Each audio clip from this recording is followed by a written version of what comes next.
अधिकारीगण व जिन बच्चों ने इस संस्कार में भाग लिया स्वयं में, वो श्री रविंद्र जी हैं, उनके दोनों सुपुत्र, उपस्थित पवित्र आत्माओं।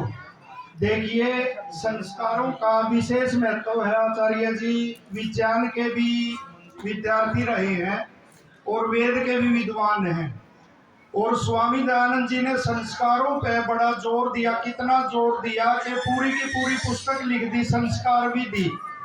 पीछे एक ढोंगी गुरु ने एक प्रश्न उठाया, आप सचेत नहीं रहते, बहुत बड़े भ्रम फैलते जा रहे हैं और अब किसानों का टारगेट है, यदि इसी में बैठे रहे ना, यहाँ बाहर नहीं निकले। ऐसे परिवार देखे, मैं नाम बता सकता हूँ, आप बाद में पूछोगे कि जिनके पिता ने दोनों समय यज्ञ किया और उनके पुत्र ढोंगी गुरु से मिल गए, मरते वक्त तक जिन्होंने दोनों समय का यज्ञ किया। ऐसे परिवारों में हम गए कि वो बेटा आर्य समाजी, पिता आर्य समाजी, बिल्कुल दृढ़ आर्य समाजी, और माँ आहुति नहीं दे रही यज्ञ में। पता लगा वो ढोंगी गुरु की वो बन गई, चेली बन गई। ये सारा का सारा टारगेट तुम्हारा किया जा रहा है धर्म को नष्ट करने के लिए, और जाति का नाम नहीं लेते। आप समझ गए होंगे, कभी आंदोलनों के नाम से, कभी किसी नाम से। ये किसान वर्ग का टारगेट है कि इनको वैदिक धर्म से किसी तरह दूर कर दो। एक ढोंगी गुरु ने एक बार प्रश्न किया कि ऋषि दयानंद जी लिखते हैं कि संतान उत्पन्न करो तो पति पत्नी इस तरह से संपर्क करो। उसने कहा, देखो ऋषि दयानंद ने कैसी अश्लील बातें लिख रखी, ये तुम्हारे रोहतक के अंदर ही खूब प्रचलन हुआ, और कोई जवाब देने वाला ये नहीं मिला कि भाई ऋषि दयानंद के शब्द ही नहीं है, ये तो सुश्रुत के शब्द हैं। जो सुश्रुत ऋषि हुआ उसके शब्द हैं ये। जब मैंने सुश्रुत पढ़ा मैं हैरान रह गया। मैंने एक लेख भी दिया इस आर्य प्रतिनिधि में, जो पत्र आता है कि जो माता पिता विकृत ढंग से संपर्क करेंगे, विधि पूर्वक संपर्क नहीं करेंगे, उनकी संतान समलैंगिक होगी। ये सुश्रुत में लिखा हुआ है। तो ऋषि का उपकार देखो आप कितना बड़ा। और आज देखो भाई बहन शादी कर रहे, लड़के लड़के शादी कर रहे, लड़की लड़की शादी कर रही, और किसके घर में ये आफत आ जाए किसी को पता नहीं। तो उस ऋषि का उपकार देखो कितना भारी कि वो ये विधि लिख गए। और एक ढोंगी गुरु यदि उस पर ये प्रश्न उठावे और हम सारे अनजान रहे, कोई जवाब देने वाला ना रहे, कोई प्रचार करने वाला ना रहे, तो कितना बड़ा एक पुण्य का मार्ग वो अवरुद्ध हो जाता है। कैसा अपना प्रदेश था यह। स्वामी स्वतंत्रानंद जी, अभी आपने जो गायत्री मंत्र बोला, स्वामी स्वतंत्रानंद जी बताते हैं, मैं हिसार की तरफ घूम रहा था। हिसार के गांव में जब गया तो एक परिवार में वो रुके स्वामी स्वतंत्रानंद जी, और वहां जब भोजन का समय हुआ तो उस परिवार का छोटा सा बच्चा, जैसे ये रविंद्र जी के बच्चे हैं, अब संस्कार हुआ तो ये चीजें सीखेंगे। भाई हम भी बैठे, मेरा भी नहीं हो रहा ये संस्कार, तो हमारे समाज में इसी तरह तो आ जाते हैं। कई कहते हैं ना ये आर्य समाज में आके भी नहीं सुधर रही है, आपस में गुत्थम गुत्था। हमारे पुराने बचनी कहते थे ये बूढ़े तो मर जाएंगे, इनके बच्चे प्रचार करेंगे, वह हमारी बातें सुनेंगे। यदि पीढ़ी दर पीढ़ी संस्कार होते रहे तो निश्चित तौर पर में गुण बढ़ते रहेंगे। फिर आर्य समाज में भी कोई ऐसी बात नहीं होगी, और बाहर तो हम सुधार करें ही करेंगे, और वो ये बच्चे करेंगे जिनको कृष्ण जी लगा रहे हैं। तो स्वामी स्वतंत्रानंद जी जब भोजन करने लगे तो इतनी आयु का एक बच्चा आया, और उसने कहा, उसकी माँ ने कहा, बेटे चिड़िया को वो घेर दे, रोटी घेर दे। स्वामी जी ने कहा है कि भोजन से पहले पक्षियों को डालना चाहिए। चिड़िया रोटी खाने लगी तो वो बच्चा बोला, माँ चिड़िया ने रोटी खा ली, लेकिन गायत्री मंत्र तो इसने बोला ही नहीं। एकदम स्वामी स्वतंत्रानंद जी चौंक गए कि कितना संस्कारी परिवार है। उन्होंने तुरंत अनुमान लगा लिया कि जब तक गायत्री मंत्र ये नहीं बोलते तब तक भोजन नहीं दिया जाता इनको। ये प्रदेश था ये। और आज साइंस के अध्यापक ऐसे मिलेंगे आपने, हम स्कूलों में पढ़ाते हैं, जो बच्चों को ये पढ़ाते बेटा भूत होता है, जो ऐसे संस्कार दे रहे। ये किसका अभाव है? और आर्य शिक्षण संस्थाओं में भी मिल जाएंगे। ये प्रचार का और उनका संस्कार का भाव है। तो निश्चित तौर पे ये एक छोटी सी कथा आपको सुनाता हूँ। स्वामी स्वतंत्रानंद जी सुनाते थे कि जब इन बच्चों को संस्कार दोगे तो निश्चित तौर पे ये धर्मात्मा बनेंगे। बड़ों को यदि संस्कार, स्वामी दयानंद जी लिखते हैं एकांत स्थान में जाके और आसन लगा के और गायत्री मंत्र का जाप करो, लेकिन वो लिखते हैं ये बचपन से करना उत्तम है कि बचपन से करोगे तो इसका लाभ होगा, बाद में तो पक जाओगे। आर्य समाज में आओगे लाभ तो होगा। अपने एक बहुत बड़े साधु हुए, नाम तो मैं नहीं लेता, उनको किसी ने कहा कि स्वामी जी ब्रह्मचारी भी रह लिए और इतने बड़े तपस्वी और दयानंद के भगत, पर गुस्सा नहीं जाता। दीपेंद्र जी आदि तो समझ गए होंगे मैं किसका कह रहा हूँ। तो वो बोले रहे आर्य समाज में आके मेरा यू हाल है, जब आर्य समाज ही नहीं होता तो फिर क्या होता। तो हमारे में यदि कोई बुराई भी है ना, लेकिन आर्य समाज का ये उपकार है कि आर्य समाज में आने का कुछ न कुछ लाभ तो हुआ है। लेकिन स्वामी स्वतंत्रानंद जी कहते हैं जब बच्चों में ये संस्कार डालोगे तो और लाभ होगा। बड़े नहीं सीखते। वो एक कथा सुनाते थे कि एक बहुत लड़ाकी लड़की थी, बहुत ज्यादा, कोई विवाह नहीं करे उसके साथ, कब विवाह नहीं करे। बड़ी समस्या आई। समस्या जब आई तो एक किसान का लड़का, एक बड़े किसान का लड़का तैयार हुआ कि ऐसे तो कन्या कुंवारी रह जाएगी, बोले मैं शादी करूंगा और ठीक भी कर दूंगा। तो उन्होंने कहा भाई, उसके पिता ने कहा भाई ठीक कर दे तो तेरा बड़ा एहसान होगा, या तो हमने ही नहीं जीने देती, आगे क्या करेगी। वो चला गया। जब शादी करके आने लगे तो रास्ते में वो 3 चीजें अपने साथ ले गया, एक छाछ ले गया, एक मुर्गी ले गया और एक बकरी ले गया। अब डोला जब आने लगा, साथ चलने लगा, साथ में बैठा हुआ था, चल रहे थे। रास्ते में उसने वो मुर्गी बोली कुकड़ू को, वो तलवार ली और मुर्गी काट दी, शोर करती है। आगे गए, वो बकरी बोली, बकरी भी को भी यूं दिखा दिया, काटने का उपक्रम कर दिया, काट दी। वो लड़की और डर गई, अच्छा आदमी है, अब थोड़ी सी आवाज से नहीं करता। आगे चला, वो डोला थोड़ा सा हिला, छाछ ने खटखट की, छाछ को बोला अच्छा खटखट करता है, छाछ भी काट दिया। फिर बिल्कुल डर गई, अरे छाछ ने तो ना बोलना था ना, इसका क्या कसूर है, तेरा क्या हाल होगा जब बोलनी तो बिल्कुल सीधी होगी। जब बिल्कुल सीधी हुई तो उसका पिता मिलने आया, भाई नहीं था, पिता मिलने आया। पिता मिलने आया तो उसने देखा लड़की का व्यवहार, आते ही पिता को नमस्ते की, भोजन आदि की पूछी और सास से पूछा कि कैसी है मेरी लड़की। तो बोली ऐसी तो लड़की है नहीं मैंने देखी।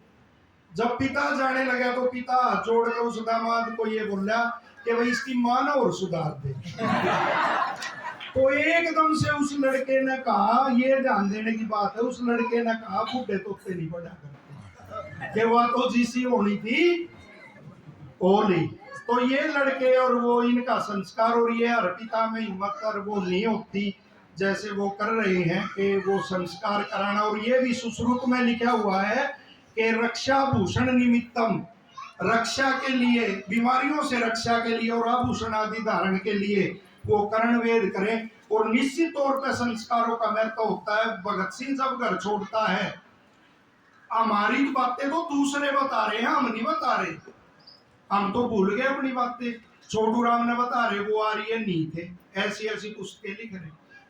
इस प्रकरण से पहले मेरे बुजुर्ग बैठे हुए हैं, उनको सेध करना चाहता हूं कि ऐसे षड्यंत्र, और साथ में तुम भी शामिल हो लिए उनके, मूर्खों के।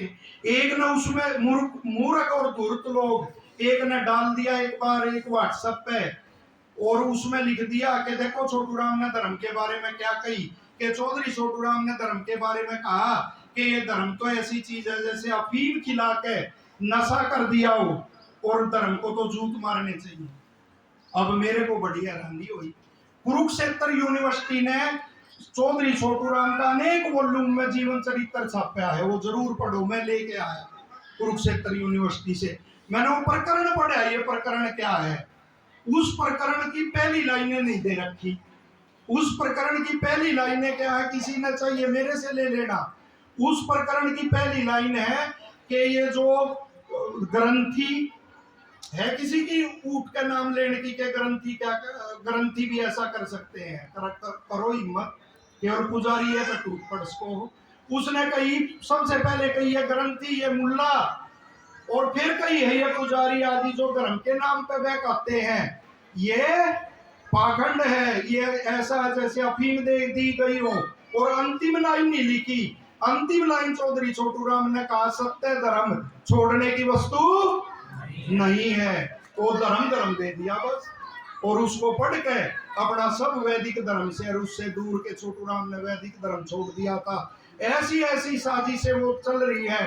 भगत सिंह के बारे में जैसे मैं बता रहा था, जब वीर भगत सिंह घर छोड़ते हैं शहीद भगत सिंह, फिल्म वाले को भी दिखाना पड़ा, जो ये मनोज पॉकेट बुक्स की पुस्तकें आती आर्य समाज से अलावा, इनको भी बताना पड़ा कि भगत सिंह अपनी माँ को पत्र लिखता है, अपने पिता को पत्र लिखता है, और उस पत्र में भगत सिंह कह रहा कि आपको याद नहीं कि जब मैं 8 वर्ष का था तो मेरे दादा ने मेरा यजोपवीत संस्कार करवाया था और मेरे को देश को दे दिया था। अब मैं शादी नहीं करूंगा। तो कौन सा संस्कार काम किया?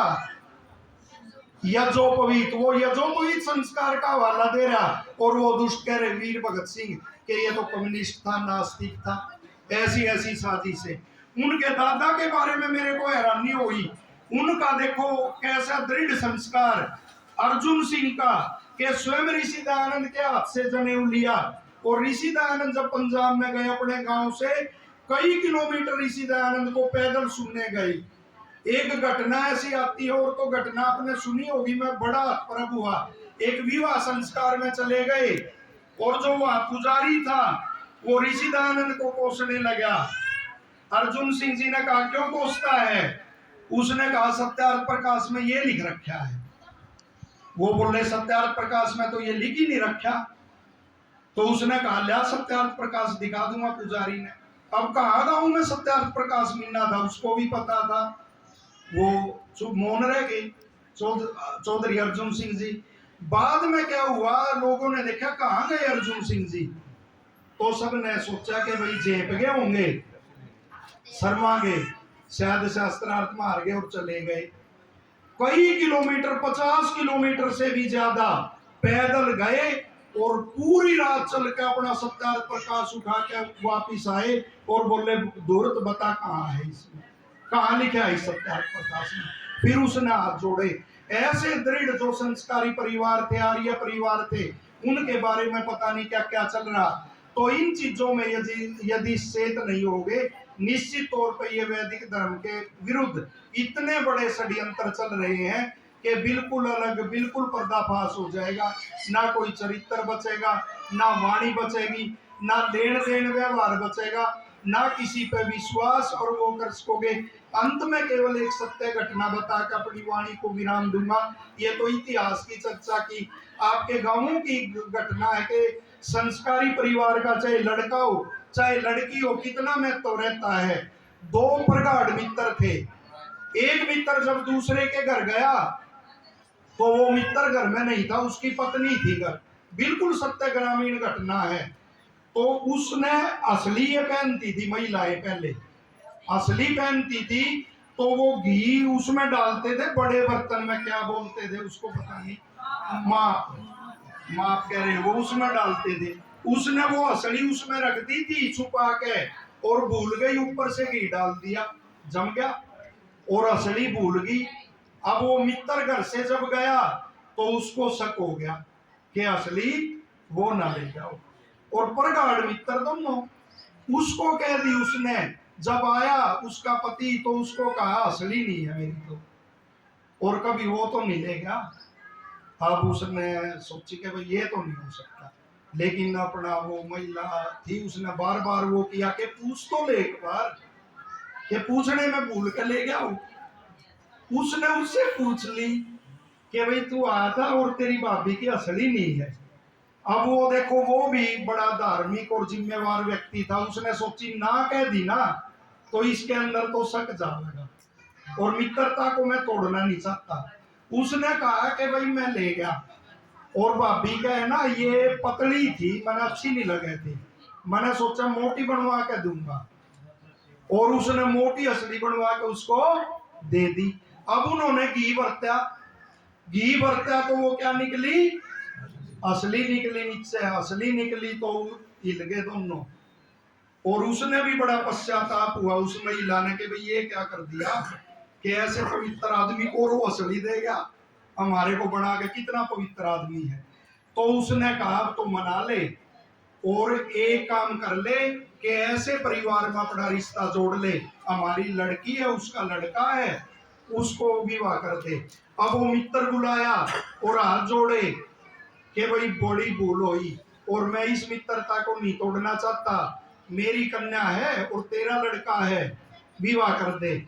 अब वो मित्र बोले ये तो मैं पहले सोच रहा हूं लेकिन थोड़ा सा उल्टा सोच रहा हूं। उसने कहा क्यों? कि मेरे भी लड़की है और तेरे भी एक और लड़का है, कि मैं अपनी लड़की का विवाह तेरे लड़के का करूंगा। वो बोला बात तो एक ही है। वो बोला बात एक नहीं है, तेरी लड़की मेरा आवेगी तो किसके संस्कार लेकर आवेगी? अपनी माँ के, और मारो और कुआड़ा करेगी। और मेरी लड़की थारा आवेगी तो किसके संस्कार लेकर आवेगी? मेरे संस्कार लेकर आओगी और थारे को बसावेगी। तो मैं तेरा असली मित्र हूँ, तेरे घर को बसाना चाहता हूँ। तो संस्कारों का बड़ा महत्व होता है, स्वाध्याय का बड़ा महत्व होता है। और एक ही पथ है वास्तव में, बड़ा परीक्षा करके आप लोगों ने भी देखा, 22-23 साल हमने भी घूमते होंगे। केवल और केवल आर्य समाज, इसका जितना भी प्रचार कर दोगे खुल के, जैसे ये दया बहन जी और वो करती है, खुद प्रचारक बनकर स्वयं यजस्व हम जब लिखते हैं कि स्वयं प्रचार करो, ना किसी के उसके भरोसे रह के, और ऐसे स्थान में मिले कितना ही प्रचार और वो इनके माध्यम से करो, लेकिन गांव में निकल जो, चौपालों में निकल जो, बहुत बड़ा आर्य समाज पे खतरा मंडरा रहा है। धीरे धीरे ये ढोंगी गुरु अपना जाल फैला रहे हैं। हमारी एक उपदेश होता जा रहा है कि भाई अपनी लाइन में बड़ी कर दो, अपना कर लो ना। पहले के उपदेशक कहते थे ऋषि दयानंद की बात लेके खंडन और मंडन के दोनों चीज चलेगी। पंडित लेखराम और लक्ष्मण जैसे वो उपदेशक थे, वो कहते थे किसान जब जोतता है तो बाढ़ जरूर करता है, बाढ़ नहीं करता तो पशु खा जाते हैं, इसलिए केवल मंडन चलेगा। खंडन नहीं करोगे तो वो निश्चित तौर पर खा जाएंगे, लेकिन उस खंडन के लिए त्याग करना पड़ता है, तप करना पड़ता है, तो लोगों का वो भी संघर्ष भी झेलना पड़ता है, बाहर निकलना पड़ता है। तो सभी इस गिरते हुए उसमें समय में यदि कोई उठा सकता है तो वो आर्य समाज उठा सकता है। बार बार इन दोनों बच्चों को, रविंद्र जी को और आचार्य जी ने ये कार्यक्रम किया, उनका तो धन्यवाद। और वो है ही साथ में कृष्ण जी आदि बोर के 20 के करीब बच्चे हैं जी, एक बार तालियां बजा कर वो करेंगे बहुत बड़ा।